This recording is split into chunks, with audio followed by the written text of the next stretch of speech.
Malgré les défis qui affectent le secteur agricole, notamment l'accès au financement, la volatilité des prix des intrants, la disponibilité des stocks et la connectivité des marchés, les gouvernements et les entreprises d'Afrique s'adaptent aux chocs macroéconomiques et emploient des solutions pour continuer à développer le secteur. À travers notamment le développement des partenariats qui permettent dans les chaînes de valeur de générer des ressources qui restent sur le sol africain. We need to have really partners. Tout d'abord, nous devons avoir de véritables partenaires pour apporter la technologie, le capital et le marché afin d'ajouter de la valeur à ce que nous produisons et être en mesure de la maintenir. C'est l'une des choses les plus importantes que je voulais mentionner. Je parlais tout à l'heure des mangues, des ananas et nous importons du jus d'ananas alors que nous pouvons le produire localement.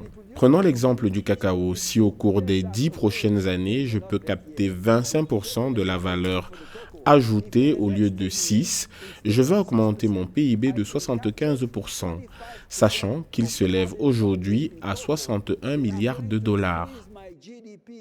Les experts des secteurs publics et privés indiquaient à l'occasion du sommet États-Unis-Afrique de 2022 que libérer le potentiel de l'agro-industrie en Afrique grâce à une productivité accrue, des chaînes de valeur renforcées et une meilleure intégration dans les chaînes d'approvisionnement mondiales permettrait de générer des bénéfices pour l'Afrique. L'Afrique a joué un rôle déterminant dans le développement d'autres pays grâce à ses ressources naturelles et humaines. Nous avons une chance.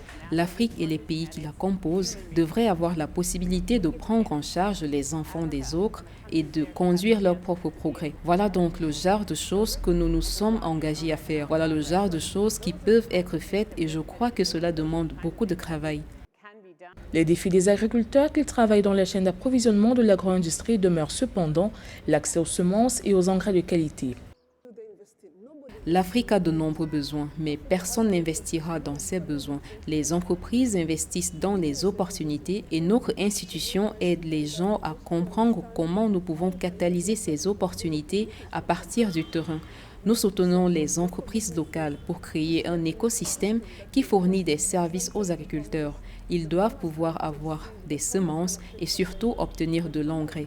Ce n'est qu'à ce moment-là que les marchés s'ouvriront car des opportunités existeront. En Afrique subsaharienne, le secteur agricole emploie les 2/3 de la population de la région et représente 14% du PIB. Ce secteur a le potentiel de stimuler une croissance économique à grande échelle car les femmes et les jeunes constituent la majorité des travailleurs et l'agro-industrie devrait valoir plus de 1 000 milliards de dollars d'ici à 2030.